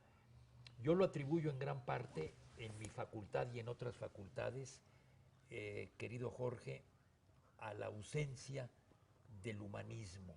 Es decir, se le da predominio a ciertos conocimientos de carácter técnico, tecnológico, sobre lo que es la gran cultura humanista. Y esta ha perdido auge, impacto, incluso en las preparatorias, en los CSH, se citan autores de manera superficial, no a fondo, no como debiera de ser, y esto evidentemente empobrece el lenguaje de los jóvenes porque está empobrecido su pensamiento, su manera de razonar, su manera de asimilar. Yo te doy toda la razón, hay una crisis y es muy lamentable que esta crisis en ese orden de ideas se dé en mi medio de derecho, porque el abogado para mí debe de ser fundamentalmente palabra, ¿no? Sí. Y no palabra vana, no palabra trivial, palabra frívola, sino palabra con contenido humanista, y eso implica cultura. Ya ves que en alguna época se nos llamó letrados, ¿no? Sí, Se nos sí, llamó los letrados, hombres claro. de letras. Sí. Hoy en día, no, pues has leído tal novela, pues no, has leído tal ensayo, pues no, y dedicados al farragoso monumento de las leyes, subleyes, fragmentaciones, reformas constantes que te hunden en una burocracia legislativa que realmente contribuye muy poco al florecimiento de la cultura humanista. Hablaste justamente del humanismo. ¿Qué debemos entender, y nuestros amigos también, sobre el humanismo? ¿A qué se le llama concretamente el humanismo? Bueno, tiene su origen histórico, como sin duda tú lo recuerdas perfectamente bien, en el cultivo de las letras humanas, ¿no? De las letras grecolatinas. Ya esto hoy en día tiene el tono de que es un cultivo para especialistas, para gentes muy doctas en la materia. Pero yo creo que lo que nos debe interesar es el espíritu del humanismo, es decir, el tener la vinculación con la cultura donde el hombre es el eje central, no un maniquí ni un aparato tecnológico, sino que es el punto vertebral de una evolución espiritual que hoy en día muy difícilmente se está dando. El abandono de la lectura de grandes novelas, la literatura, la poesía, también la música, la admiración por la pintura, es decir, todo un conjunto de elementos que van formando, si tú quieres, no al erudito, pero que al final de cuentas te dan un aroma cultural vital, Unamuno dijo, por ejemplo, lo recuerdo y tú lo has de recordar muy bien, y ahora por asociación de palabras me viene a la mente, que la cultura es lo que queda después de que se olvidó el resto. Sí, Entonces, es lo que te queda. ¿verdad? Es lo que te queda. Pero ¿qué te queda? Te queda muy poco porque olvidaste el resto. No, si no soy como nuestro memorable y maravilloso amigo Ernesto de la Peña, que era un prodigio de erudición porque tenía un talento extraordinario y una retención en la memoria increíble. No, que te quede el lienzo general de la cultura, la atmósfera de la cultura, el respeto sobre todo por ciertos valores. Hoy se ha perdido. Se habla con una frivolidad, con una falta de conocimiento, con una endeblez. Cabría hacer una consideración acerca de eso que tú señalas. Bueno, debo de hacer un paréntesis para decirte que yo soy un hombre que lo que escogí como oficio, y tú sabes que lo he llevado toda una vida. Toda una vida. Yo decía, ¿y cómo le ha ido también en esto?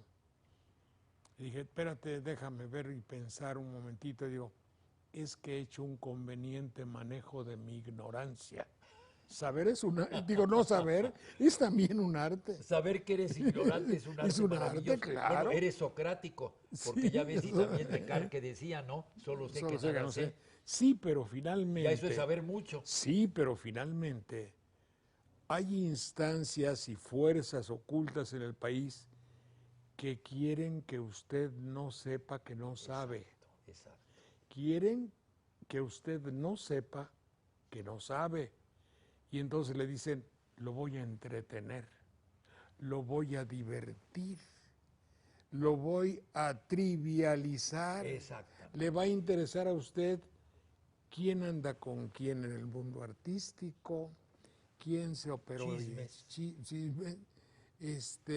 Diviértase, entreténgase, aplaude, compre y vuelva a comprar y vuelva a comprar. Le voy a crear a usted necesidades y luego yo le voy a vender para satisfacer esas La necesidades. sociedad de consumo, el Y esa capitalismo sociedad llevado, sí. ha hecho que nos olvidemos cómo hablaba el Quijote, la Biblia, el Lazarillo de Tormes, lo que tú y yo leímos de niños, Exacto, ¿te acuerdas? De niños, exactamente, exactamente.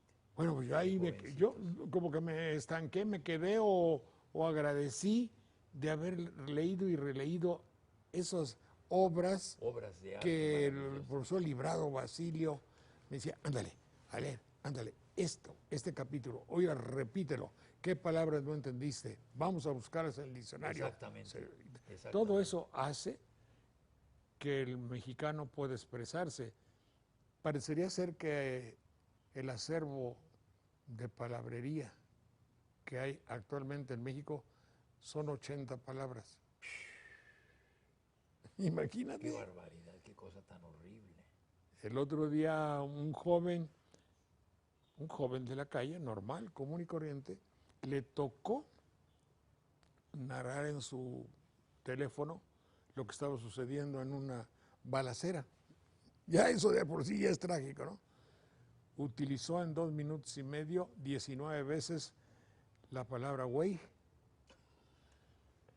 ¿Me entiendes? Qué barbaridad. Eso te da la idea Sí. y puede ubicar perfectamente la dificultad. Y luego, pero no tiene vocabulario. no, Por lo tanto, no tiene ideas. no las puede manifestar No las en todo puede caso. manifestar, en todo caso. Entonces, vamos a pensar. Porque la palabra estimula la idea, ¿no, Jorge? claro. La palabra estimula la idea, es un Provoca, estímulo. provoca. Los que escribimos muchas veces estamos escribiendo, tú escribes y te ha de pasar escribiendo de manera un tanto cuanto, que te diré, desorganizada, si cabe el término, porque no hay un proyecto, un plan específico. Sí. Pero la palabra nos va dictando, nos va conduciendo a la idea y va como surgiendo el pensamiento, es lo que llaman inspiración, Sí. en realidad, o una de las formas de la inspiración. Pero estos no. Es también porque, como dice Sartori en el Homo Videns, el homo sapiens ya pasó a la historia. Hoy es el Homo Videns, tienen su cultura basada en un mecanismo televisivo o de medios masivos de comunicación. Visual, las ¿verdad? computadoras visuales. Ya no hay exactamente visual, ya no hay el interés por la idea de fondo, por la idea profunda, ya no se lee como se debería de leer.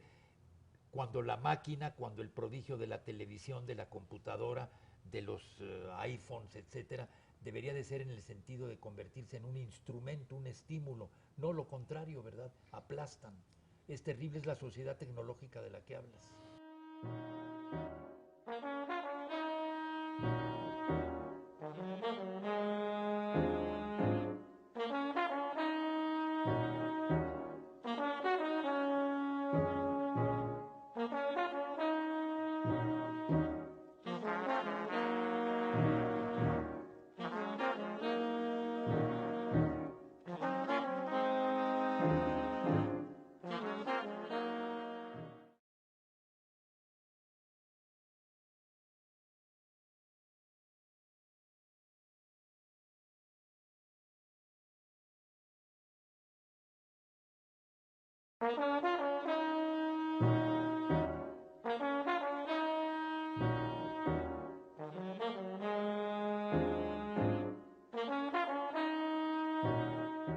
Fíjate que en alguna ocasión yo comenzaba, ponme ahí unos 20, 22 años, y entonces me acerqué a hombres de la televisión, de los muy connotados, forjadores, iniciadores, los que hicieron la televisión. Uno de sus argumentos fundamentales era la invitación sistemática, concreta, absoluta y directa a no pienses. Es decir, te voy a contar lo que decían y verás cómo se puede aplicar. Dice, ¿qué es lo que van a hacer? ¿Qué vamos a presentar en nuestros programas del nuevo método excepcional de la televisión? Vamos a presentar algo que no les dé conflicto a las gentes, que no les dé problema. Porque dice, llega el hombre cansado de trabajar, sick. Está la señora con el niño, que el pañal, que tú, ¿qué quieren? Él tiene que sentarse, y la señora también, a ver una telenovela, a ver un drama, algo que no piense, que no lo haga pensar. Y ese es el asunto. Imagínate o sea, tú. no educa, es antieducativa, ¿no? Pero ya en la educación, bueno, el que piensa puede deducirse que está en posibilidades de aprender, pero el que no piensa... Manejable, un instrumento de la sociedad, es un ser, si piensas, no te puedo manejar tanto, si no piensas, eres manejable para los intereses superiores del capitalismo organizado, de la sociedad de consumo desbordada, etcétera. Es terrible. Fíjate que eso que me estás diciendo me hizo pensar ahorita en una vez que tuve el gusto de entrevistar. ¿Tú te acuerdas de un ministro moreno, Loyo? Juan Loyo, Manuel Loyo, ministro de Economía de México, o ministro, el maestro... Me suena, pero no. Loyo, no me acuerdo exactamente el nombre. Le digo, oiga, y usted como gobernante, estábamos fuera de México, París, y usted como gobernante, ¿qué piensa de gobernar qué piensa que México sea católico, apostólico, romano, guadalupano, y todo lo que esto implica? Excepcional. Es mucho más fácil gobernar a un pueblo que obedece la religión que a un pueblo que no tiene religión. Forma parte para un político de aquellos valores negativos, vamos a poner. No piensa y es fanático, ideal para la dictadura. Ideal para la dictadura. No, qué cosa increíble, qué cosa. Como hoy que estás viendo, no sé de dónde proviene el spot, de leer. Qué importante el mensaje de que leas. Lean con el libro en la mano. Lo que no me gusta es la conclusión. Lean porque es divertido, porque divierte. No, leer a veces divierte y a veces compromete y a veces entristece y a veces fortalece y a veces robustece y a veces preocupa, pero no solo el divertimento de la lectura, esa es apenas una parte de la lectura, ¿no? Pero yo te voy a decir por qué, porque eso corresponde a una institución que es la Asociación de Empresarios, donde está inmerso el criterio didáctico de la televisión. Y la televisión sigue fiel a entretener y divertir. No, la lectura como un medio de acercarse al sistema que gobierna internacionalmente, finalmente, el neoliberalismo. Pero hay que leer para que te diviertas, no para que aprendas, fíjate. Fíjate nada más, no, terrible. Digo, eso no puede considerarse que algo así tenga una validez excepcional. ¿Y qué dices del rector y los jóvenes que se ocultan la cara y allá en la autopista también. ¿Qué significaría? No que demos un consejo, yo en este caso me excluyo, pero ¿qué sería lo conducente para eso? Ay, Jorge, es un tema muy complejo, pero lo que yo veo es una mano negra detrás de todo eso. No la puedo definir con claridad ni sus alcances, pero hay una mano negra, porque no son contestatarios inteligentes, si cabe la expresión, son rebeldes, ahora sí que sin causa, como se dijo hace tiempo en películas muy memorables de los años 50, ¿te acuerdas, no? Que hubo una ¿Cómo película, no? Claro. del rebelde sin causa. Encapuchados, ocultan su personalidad, destrozan, destruyen, no quieren un diálogo fructífero, no quieren un diálogo inteligente, sino todo lo contrario. A mí me parece lamentable. Yo, si me permites, te cuento en 3 palabras lo que he vivido como experiencia, por si puede dejar algo de útil en este programa tan interesante. El rector presenta ante el alboroto de los jóvenes, de los estudiantes, pseudo estudiantes encapuchados, ante su alboroto, ante la toma de la torre de la rectoría, pues no le queda otra más que presentar una denuncia. Tiene que hacerlo, porque lo contrario sería el reconocimiento implícito de que la autonomía es un coto privado, ¿no? Casi un coto privado de casa donde prevalece la impunidad, y la autonomía tiene otro sentido, otra razón de ser. Entonces presenta su denuncia, luego la ratifica. Pero Jorge, pasan 12 días, 2 semanas, y la Procuraduría inerme, no hace absolutamente nada. Hay un artículo que es el 123 del Código Federal de Procedimientos Penales, lo cito nada más como punto de referencia, obviamente, que dice que tan pronto el Ministerio Público tenga conocimiento de la comisión de un delito, debe inmediatamente actuar. Y el no actuar implica la comisión de un delito que es el abuso de autoridad, que también está tipificado en el Código Penal. Entonces, al no actuar el Ministerio Público, está abusando de la autoridad en un orden pasivo, de indiferencia, de inacción. Eso es intolerable, porque durante 2 semanas pues nos dejó abandonados sin la presencia del poder público. Lo mismo que pasa con una serie de maestros alborotadores que hacen lo que quieren porque el Estado tiene temor de que se imponga la ley, de que se imponga el derecho. Yo creo que es un temor sin fundamento, sin base, porque hay momentos en los que hay que ser, en los que hay que decidirse con absoluta valentía y coherencia y hacer que prevalezca el Estado de Derecho y la legalidad. Y entonces un Estado que es pusilánime en este orden de ideas, pues no gobierna. ¿Dónde queda el gobernado? Entonces yo me vi en la necesidad, me dije como tantas gentes de nuestra generación, tú eres un hombre independiente, libre y un rebelde natural en el más elevado sentido de la palabra, si me lo permites. Entonces yo me dije, yo debo de hacer algo.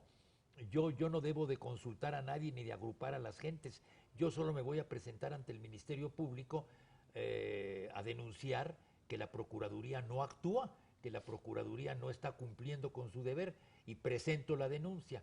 Gran coincidencia, o vaya uno a saber qué, pero el día que presento la denuncia se retiran los jóvenes 4 o 5 horas después.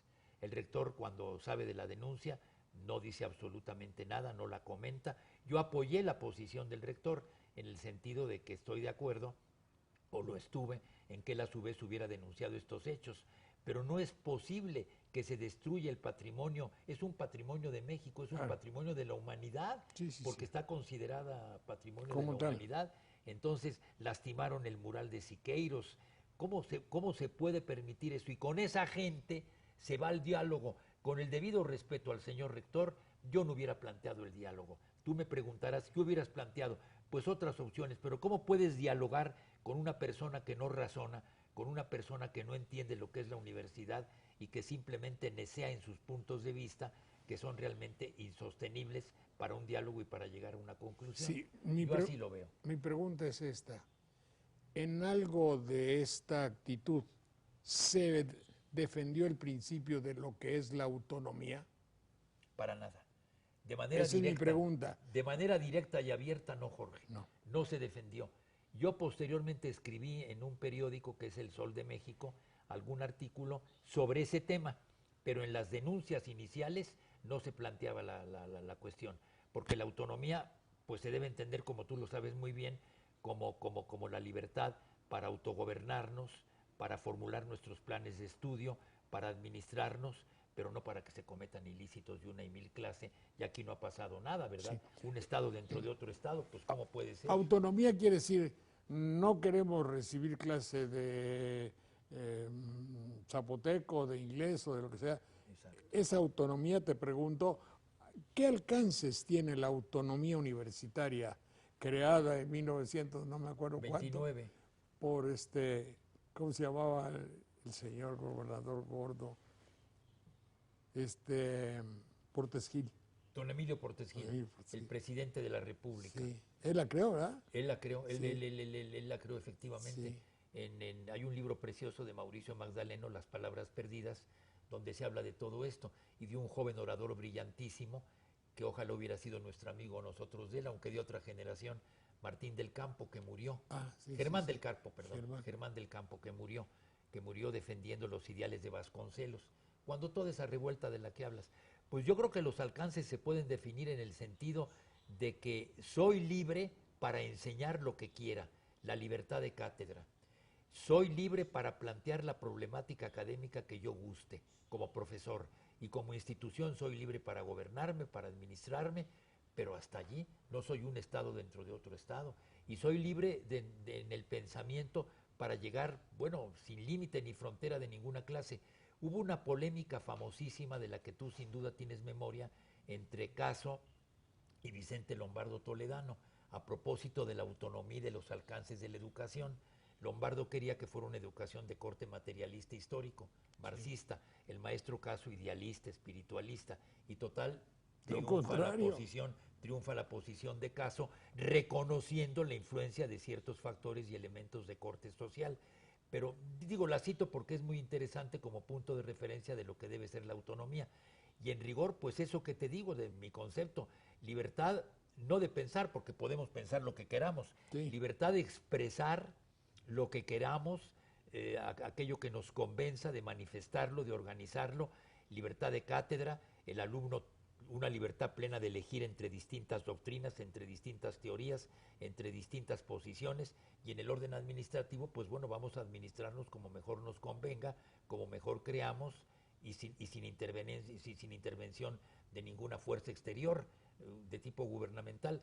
Pero de esto al concepto equivocado de que aquí se puede violar a una joven, aquí se puede fumar marihuana impunemente, aquí se puede traficar con la droga, porque la universidad es sagrada y la autonomía es un coto privado de casa, eso es intolerable, eso no se puede permitir. Sí. Yo así la defino, no sé tú cómo lo veas. Lo veo igual apoyado en alguien. Te voy a hablar como si hubiera yo sido el abogado que no fui. Si la definición del derecho romano es una de las partes es alienum non ledere, no hacerle daño a los demás. Exacto. Yo, al ir a meterme a la oficina del rector, aplastarme en su silla, exacto, romper un cristal, exacto, estoy hiriendo, exacto, espiritualmente, exacto, el concepto de la autoridad, exacto, universitaria y cultural. ¿Y qué capacidad tengo para el diálogo, Jorge? Pues, ¿cómo voy a dialogar? ¿Cómo voy a dialogar? Yo autoridad decirle, ven, vamos a dialogar, oye, no, pero es ¿cómo? Imposible. Hay jerarquías. Ahora totalmente de acuerdo. ¿Sí? Jerarquías no dictatoriales, pero jerarquías salidas de la inteligencia y del entorno. Del mor moris, de la costumbre. Sí, los señor, valores implican evidentemente totalmente una jerarquía y el mor moris, la costumbre también. Así es que en todas circunstancias el hecho de tomar determinaciones así y después también para quien tiene que tomar recurso a un hacha para golpear, al romper una puerta y todo eso, en realidad se discute mucho la capacidad que pueda tener para discutir. Totalmente de acuerdo. Ahí lo que procediera que el Ministerio Público actuara después de la denuncia, que imperara el Estado de Derecho, no lo digo como abogado, sino como ciudadano, como demócrata, y que se pusiera orden. Lo contrario es el caos. Y vamos a ver si esto no es un impas lamentable, que estén ahí germinando ciertas semillas negativas y que el día de mañana surja otro brote por falta de autoridad. Pero yo le atribuyo la falta de autoridad fundamentalmente al Estado, porque el rector, aunque se me pueda decir, lo hizo muy institucionalmente porque no le quedaba otra. Bueno, pero presentó una denuncia. El Estado nos dejó inermes, como el Estado ha dejado inermes a gentes que padecen el embate de maestros mal organizados, demagogos, ¿verdad?, que destruyen, que no razonan y que piden sin ton ni son, sin saber exactamente cuál es el fondo de lo que están reclamando. Entonces el Estado cruzado, el Estado inerme, eso es peligrosísimo. Yo creo que uno de los grandes retos para el gobierno actual es el de retomar la importancia de que se aplique el Estado de Derecho, de que la legalidad impere. No lo digo como abogado, sino lo digo como ciudadano que tiene el ansia de sentirse gobernado, no manipulado ni conducido arbitrariamente, ¿no? Claro. Eso lleva implícito también la obligación del Estado a que ni tanto que queme al santo, ni tanto que no lo alumbre. De acuerdo, luego. Eso implicaría, ahora que se dan todos estos casos en los cuales se toma una determinación de despedir a un empleado porque falló a los fundamentales principios de equidad, de normalidad y de la misión de la oficina que se le encargó. Eso es. Bueno, sí también, pero ¿qué quiere decir esto? Quiere decir, yo me acuerdo, y tú te vas a acordar, mi querido Raúl, cuando Don Quijote le dijo a Sancho, te vas a ir a gobernar la ínsula Barataria. Y fíjate tú cómo muchos buscan por aquí, se meten por acá, y tú, sin saber cómo ni por qué, ya estás en la isla. Y ten mucho cuidado, compórtate bien, Sí, y todo eso. Los famosos consejos, Sí, los ¿no?, consejos. de Don Quijote a Pero Sancho. uno de ellos muy pequeño y muy simple, dice, despreocúpese, mi amo, voy a predicar con el ejemplo. Eso está muy bien. Sí, Eso es decir, está muy hermoso. mal se puede exigir si no contamos con el ejemplo del que tiene que exigir, ¿no te parece? Totalmente de acuerdo. Entonces sí, en eso tendría que ser que para aplicar todo lo que fuera deseable, para que impere la justicia, el de arriba tiene que ser justo. Exactamente. Y justo en la acción y en todo momento, no solo aplicando la ley, sino con su comportamiento, ¿verdad? Como dices tú, como dijo Sancho. Muy sabio. Y fíjate que finalmente todas estas cosas nos remiten, como dicen los intelectuales, nos llevan a examinar, oye, pues si lo que dijeron entonces, pues tenían la razón. Tenían la razón. Sigue siendo vigente todo eso, ¿no? Absolutamente, Jorge. Absolutamente. Muy bien, mi querido Raúl, pues he tenido muchísimo gusto en saludarte. Ya que aceptaste venir, te amenazo con que no sea que de vez en cuando nos visites. Te lo pido, por favor. Y se lo hagamos Tengo el llegar. mayor interés de colaborar contigo en esta obra magnífica. Gracias. Que implica el predominio de la palabra sobre la mediocridad de la cuasipalabra que abunda tanto y que conduce a los jóvenes por tan mal camino y a toda la gente. Entonces tú enarbolas una bandera muy importante y sería para mí, para muchos de nosotros, un privilegio participar en este empeño tan loable. Gracias, Raúl Carancá y Rivas, doctor en Derecho, summa cum laude, profesor de carrera y muchos méritos, y me honra muchísimo el haberte tenido en este programa. Igual, y el Gracias. mérito mayor es mi amistad contigo. Gracias, señor. Gracias.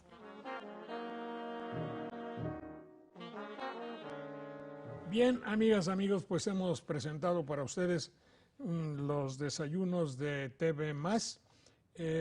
Muchas gracias también a Cable Más, a nuestros amigos de la Nueva República, de notipoemas.com y de algunas otras estaciones que se unen a nuestro esfuerzo, y muchas gracias a la Radio Televisión de Veracruz. Gracias a los amigos que han colaborado con nosotros esta mañana y gracias al Centro Cultural y Social Veracruzano en Miguel Ángel de Quevedo 687, a la Florería Detalles, a la señora Ana María Bordonet, Murillo Vidal número 710, y a nuestros amigos técnicos de TV+, y aquí también en México. Muchas gracias y que la sigan pasando muy bien. Buenos días.